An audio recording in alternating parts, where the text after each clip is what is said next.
Well, I just kind of want to chat and talk about some of the things that we've talked in the past with kind of struggles and maybe a little bit of insecurities and doubts and all of those things, and because it's so real. Like I I don't know anybody that is exempt from them, and it is, and you're like in this challenging phase of breaking out, breaking through, and just I loved some of the conversations that we had in the past and wanted to have it again and have some more.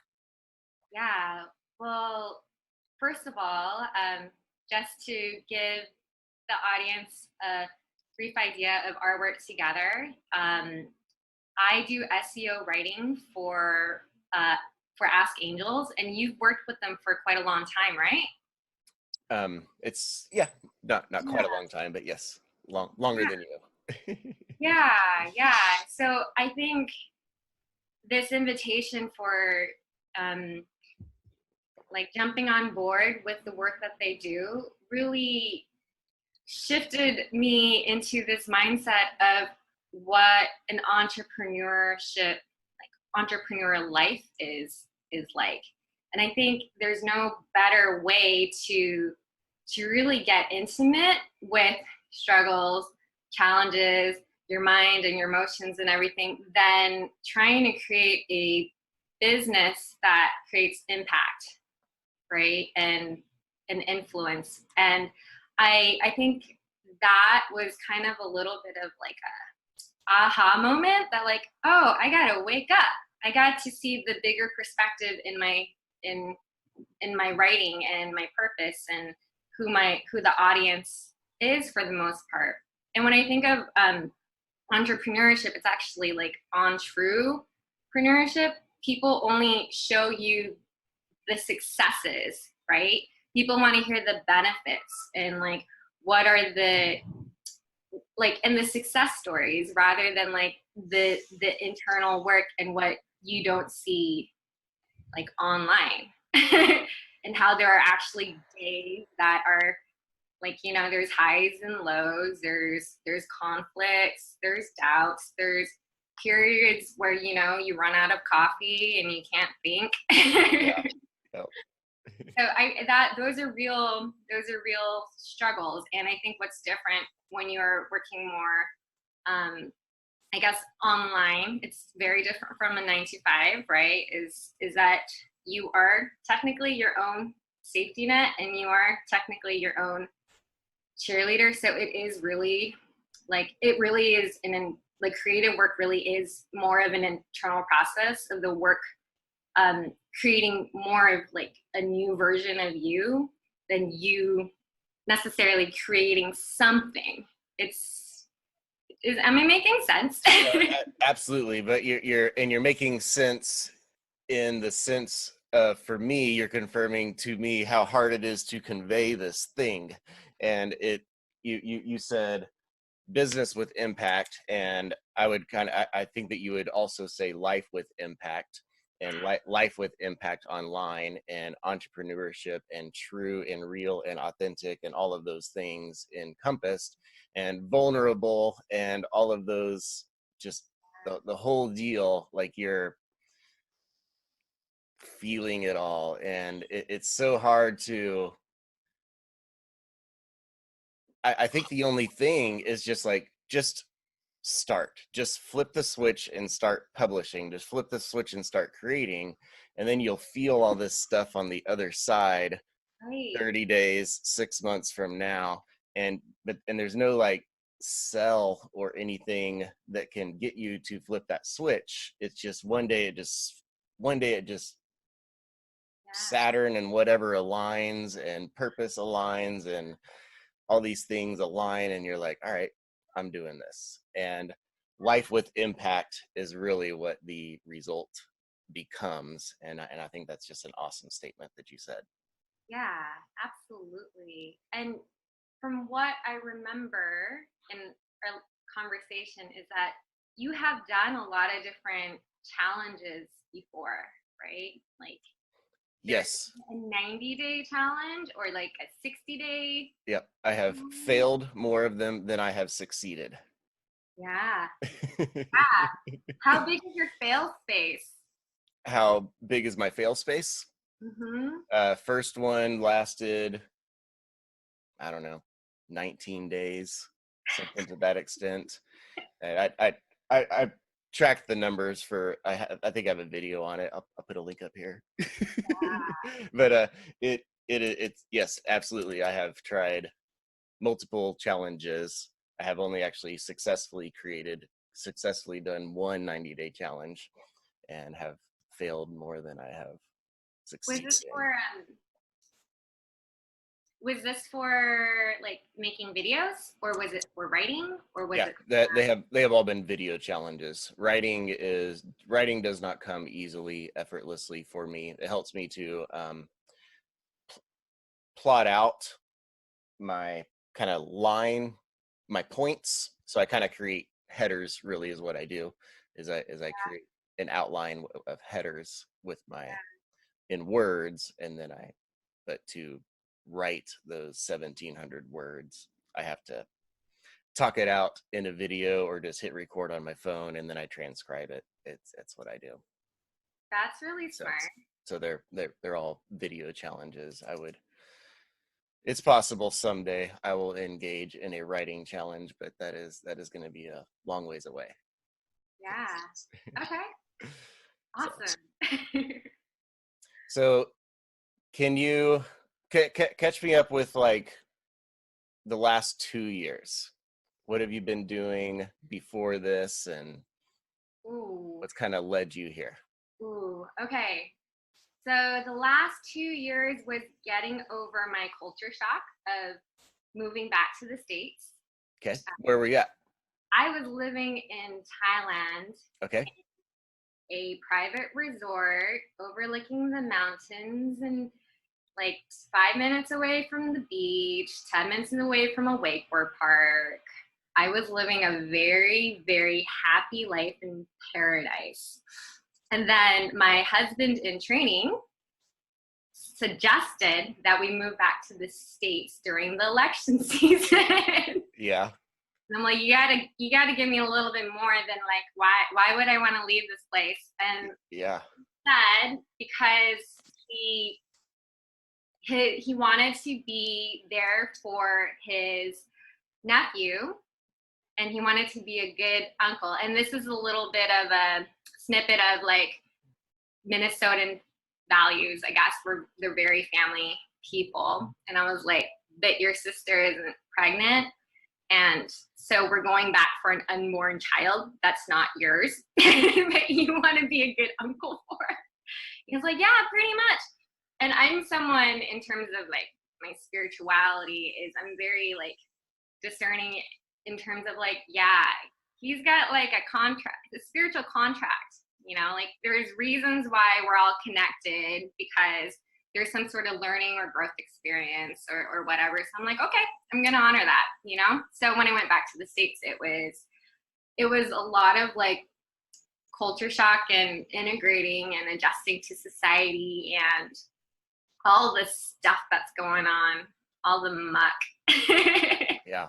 Yeah, that was And a very different way of living at the same time. So yeah, and so I guess because I learned a thing or two about lifestyle artistry, like in Thailand, because it was such a beautiful environment. The people were very friendly and warm. I mean, I really like the food was cheap and healthy. I lived in nature. On the weekends, I had an elephant as a neighbor. really. I live near an elephant sanctuary, and then the like his owner would just drop him off right in front of my like house, and I'm just like, what the heck? And it was like a very different way of living. So like I was a tourist, but at the same time I really embraced this slow slow way of living and really enjoying every single moment and appreciating like the food I ate, the people I've met, the different scenery and experiences that I got to have while living in paradise. And then moving to America was a bit of a wake up call to realizing that there's a lot of issues in America, and it's also impacting and influencing how I show up in this world, and making me reevaluate like, you know, my values and how can I be of service and how I can create more impact. And that's when I started diving more into branding, writing, and learning a little bit of like social media strategy for small businesses that are mainly focused in wellness, mainly focused in holistic like healing and life coaching. And I kind of just work behind the scenes supporting them with their writing, because I felt like they had like they were finding a healthy balance of the mind, body, and spirit, and they were living with purpose, and, you know, and like living with more, with another perspective of how to, you know, how to improve and deal with like all of this stuff that's going on in society, and also put in self-care, also make sure that like how we show up and how we take care of ourselves also influences how we improve society. Yeah. So that's Yeah. fun. So then you were doing these kind of local businesses, Oh, social media and things like that. What yeah. did you take time off from those gigs, and is that kind of in between then and now? What happened? So I guess I was a freelancer, but at the same time, in Minnesota particularly, I was doing a lot of restaurant service jobs. For a while, I worked at a float spa. Do you know sensory deprivation tanks? Do I know them? I mean, have you experienced it? No, I have not. You've never done a float? Oh my God. It's like, I don't know if this is your kind of jam, but basically you're in a little small enclosed, what do you call it? Like spaceship looking thing Okay. filled with like tons of salt water, which basically floods your body with magnesium, all this really feel good emotions where like half the world is pretty much deficient in. Yeah. And you learn to just relax. And just all you do is float in water Hmm. in an enclosed space. And the reason why it's called sensory deprivation is that it's completely dark, it's completely soundproof. So the only thing that you can literally hear is either the sound of your breath or like theta, you know, like the meditation music, and then in complete darkness. Yeah. And people don't really know how to relax. No, I absolutely do not. Right. But doing that ritual, or, you know, taking some time just to float and like in the dark, does a lot of amazing things for your body. It slows down your nervous system. It calms your mind. It helps you. It's like, it's very meditative. It helps you kind of take a step back and like reevaluate different things in your mind and create different like connections and neural pathways, like through just basically having a space where, you know, there's nothing distracting you. And then the relaxation and the feeling of like being supported by the water also helps you open up like different awarenesses in like, and it helps you open up different awarenesses because you're so relaxed. Yeah. No, I could see ridiculous benefits coming from that, and the shower is my most creative time. Like I wish that I could have my brain thoughts transcribed whenever I'm in the shower, because the best ideas in life come whenever I'm in the shower. Yeah. and Like, and then you add to that, not standing but laying, and then you add to that your, like, I could just feel my hips relaxing whenever you were describing that experience.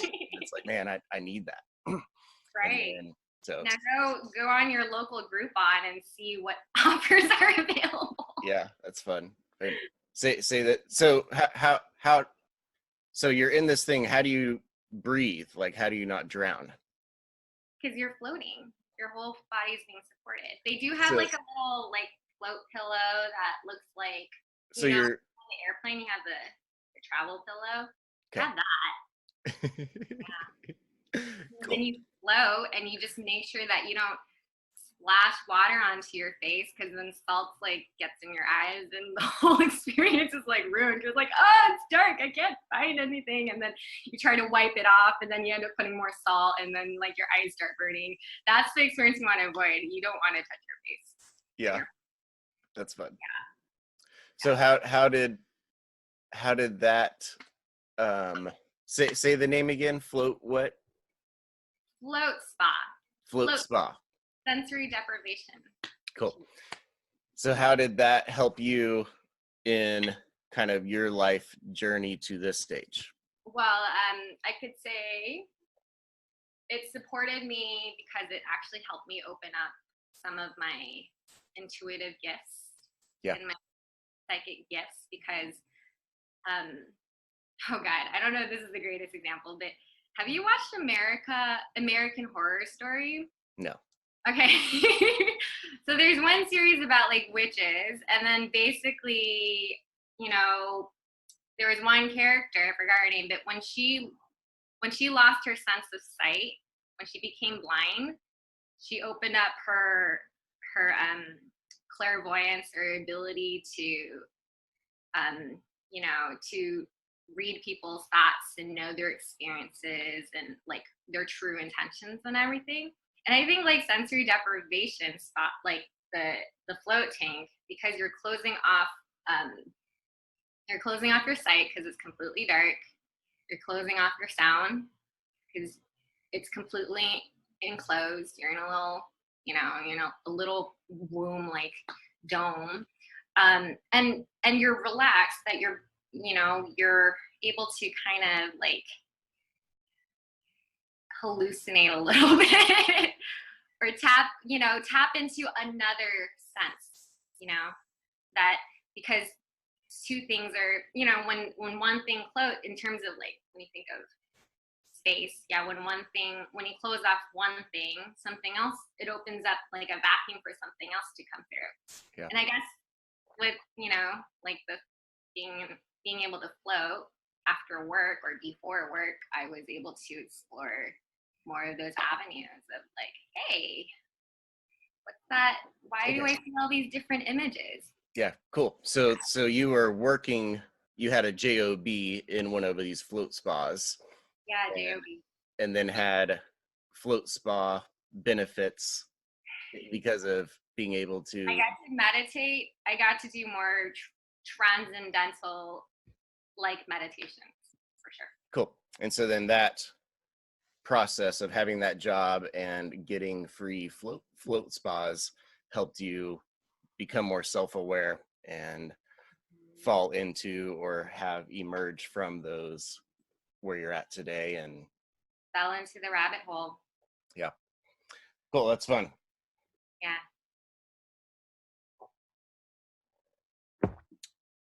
So you are a freelance writer employed by other people at this time, and I think that you have desires, hopes, thoughts to have impact from yourself and not just vicariously through client work. Tell me a little bit about that. What are you thinking there? So I haven't figured out that avenue yet, but I am becoming a little more bold and at least showing up. I actually am working with my own personal business coach to help me understand what my what kind of impact I can make on a bigger level with because of my life experience, the knowledge that I was able to build up, and the influence I have, like just by doing the work and supporting other people and learning and listening to what the audience needs and what they're an expert in. I'm trying to figure out what my specialty would be. Yeah. How is the business coach helping you through that process? What are they doing with you? So it's like a I think it's like a 7-week like boot camp process, and she kind of dives into more of cultivating a CEO mindset, and also kind of understanding, getting to know your personality more, and also with that kind of personality set, what your magic is and Yeah. how to execute it like a COO. And so for me, really laying down the foundation and this possibility that I could actually make a living just doing what I love, or sharing what I know, for the most part. Well, do you believe that you can? Huh? Do you believe that you can? I do. The more I see like you show up, the more I see Miles and Melanie, who's been doing it for 10 years. I mean, anything is possible for sure. And I think it's really important to kind of like have a tribe or have like role models around, because definitely like 9 to 5 jobs, they don't, and a lot of the circles I'm in, they don't really, their life work isn't the same. They don't really need to use, like, their audience is not online. They work with customers offline, so the mentality is very different. Yeah. Um, Well, I agree with you that anything is possible, yeah, and I will externally validate you that you can do it, and great. that just Yeah, showing up how you have been done and have been yeah, intuitively led to start, and it's done, like literally done. yeah. There's one of my favorite quotes. I've actually written it on my mirror at one point. Start where you are, use what you have, do what you can. Yeah, that's baller. Yeah. Well, podcast done. That's all you need. Start where you are. Say it again. Start where you are, use what you have, do what you can. Yeah, that's awesome. Yeah.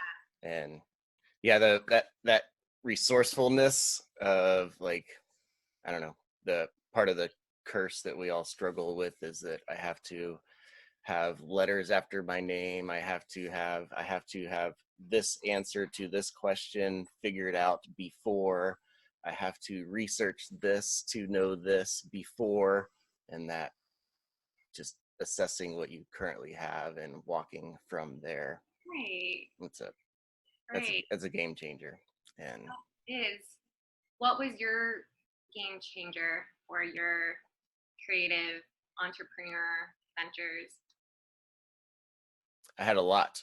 Probably the biggest one was that I was in hell with depression from a corporate job of a little over 8 years, and had to figure out why I wasn't thankful and didn't have gratitude and all these things that caused consumerism and all that stuff. And so I just delved into a big long counseling journey with uh, counseling and mentors and stuff like that. And that's probably the big one, is that I had to figure it out to save my life, is really what. So, but I don't know I think you'd probably agree that I don't know if there's one trigger that did it. If I could say any one trigger, it's whenever you have a thought, a intuition thing, a conscience steering, directing, is to take action on it, as opposed to not.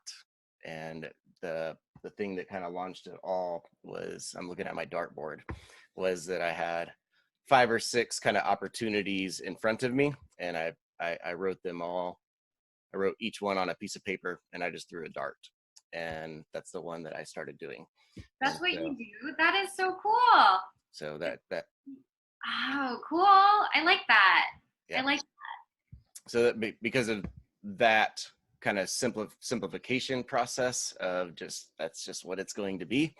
And then I started, and then after that, it just was, oh, I don't like this, I need to adapt. And then you adapt. And then, oh, I don't like this, I need to adapt. And then you adapt. And here I am, yeah. 2 years and 6 months after throwing that first dart, and pretty much living my perfect day, loving life. So Yeah.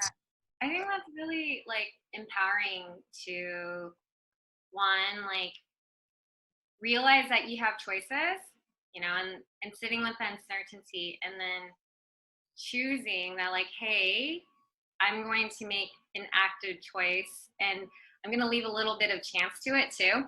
yeah, And then throwing a dart and then just knowing that like, okay, I can begin again and just making adjustments here and there. And that's totally different.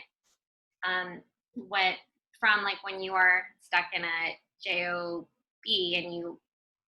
and you're in the mindset where you don't have choices. I know I've been there before, and I am learning to jailbreak out of these states where I feel like imprisoned or stuck or like living in scarcity. And it's so important to kind of go back to that state and be like, hey, I have choices. And when you're definitely down in the dark and all that muck, you can't see the light at the end of the tunnel or what's on the other side. And yeah, we do need support. We do need each other. We do need to know that, hey, there's actually another way. There are actually different steps you can take, but it's in your own time where when you're ready to take them. yeah. And I think the big thing, the big thing is that kind of what you said in the very beginning is the life with impact. And even if I don't ever make $1 from Preferable Life, like being able to encourage as little as 20 people, Right, to right. get a few steps further in. In the ocean. Yeah, so like that I think is the big shift that I would love people to take away, is that life with impact. And it can be 5 people, if you have these conversations on your deck, but it can be 500 people if you take these conversations on YouTube, podcasts, Instagrams, places like that. And It's like the butterfly effect. yeah, Yeah, it just creates a ripple of change in ways that you don't know and you don't see. But it is definitely very true that like you can influence one person or two who might influence or like in that one thought can change the life of another person, you know yep, so much more important.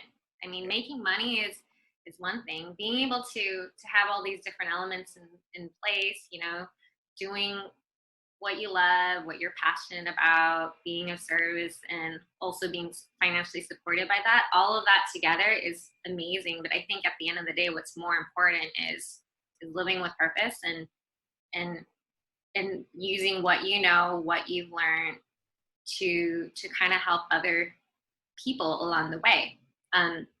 There's something my friend always told me. I don't know if I'm saying it right, but it's like you are like you are oftentimes like a role model with, like, you are, I don't actually know how to say it, but it's like you're a role model, but you don't even know it for the most part. And I think that's a very different